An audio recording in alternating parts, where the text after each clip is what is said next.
Here, let's dive into the Ripple vs. SEC saga. What might just be the final chapter in crypto's most talked about case? So the SEC recently announced it might change its operational status. Now, this is a big deal because it could align with federal government directives during a possible government shutdown. Budget constraints are shaking things up, and we might see a ripple effect, pun intended, across the crypto space. But before we get into the details, hit the subscribe button, like this video, and leave your thoughts in the comments. Thank you for your support. Here's where it gets even more interesting. With Donald Trump stepping back into the Oval Office and appointing Paul Atkins as the new sexy chair, things could look very different. Atkins is known for his pro-crypto stance, which might completely reshape how the SEC approaches cryptocurrency regulation. It's a potential game changer for the market, no doubt about it.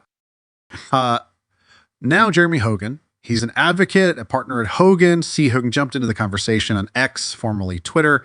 He suggested that the SEC should file for stays on all non-fraud litigation that doesn't pose an immediate risk to investors. It's his way of saying, let's not waste resources during this transition period. Makes sense, right? Especially with the government shutdown looming and a crypto-friendly administration on the horizon. If we rewind a bit, I first filed this lawsuit against Ripple back in 2020, targeting XRP token sales during the early days of the project. Fast forward to 2023, and Judge Annalisa Torres gave Ripple executives some relief by clearing them of certain charges, but we're still waiting for the final verdict. It's like watching a cliffhanger series finale with no release date for the next season. Now, a change in the excess operational status could slow down approvals for things like spot cryptocurrency ETFs in the US right now. Solana and a few other ETFs are stuck in limbo. But with a crypto-friendly chair taking the reins, there's hope for faster decisions. And that's a big deal for the market. Speaking of the market, let's talk about XRP. It was riding high not long ago, sitting as the third largest cryptocurrency after launching Ripple's Arless stablecoin. But then the market took a hit and XRP dropped to fourth place, trading at $2.28 with a market cap of $110 billion. That's a 10-day DC, folks, thanks to broader market conditions. So what caused this downturn?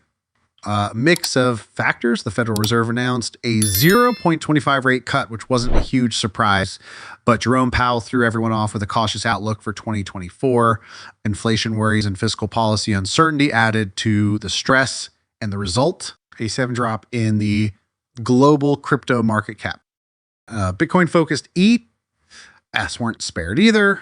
In just 24 hours, $607 was pulled out of Bitcoin ETFs like Fidelity's FPTC and Grayscale's BTC. That kind of movement is enough to shake the entire market's confidence, and it definitely did. XRP, it's been a roller coaster earlier this month. It hit $2.80, multi-year high, but since then it's plummeted over 20. But honestly, this isn't just about Ripple. The entire crypto market is feeling the heat. Bitcoin dipped toward $93,000, and altcoins like Dogecoin took even bigger hits, dropping over 25. Despite all this, many analysts are still bullish about XRP's long-term potential. Sure, the short-term turbulence is rough, but let's not forget XRP's strong fundamentals. It's still a leader as a bridge currency and has gained traction with financial institutions. Plus, Ripple's expansion, especially with its Arlu stablecoin, positions it well for the next bull cycle. Will XRP hit the ambitious $5 or even $10 mark? That depends on a lot of factors, market conditions, Ripple's innovations, and overall crypto adoption. But one thing's for sure, this story is far from over. Stay tuned because the next chapter in crypto's biggest case might just rewrite the rules of the game.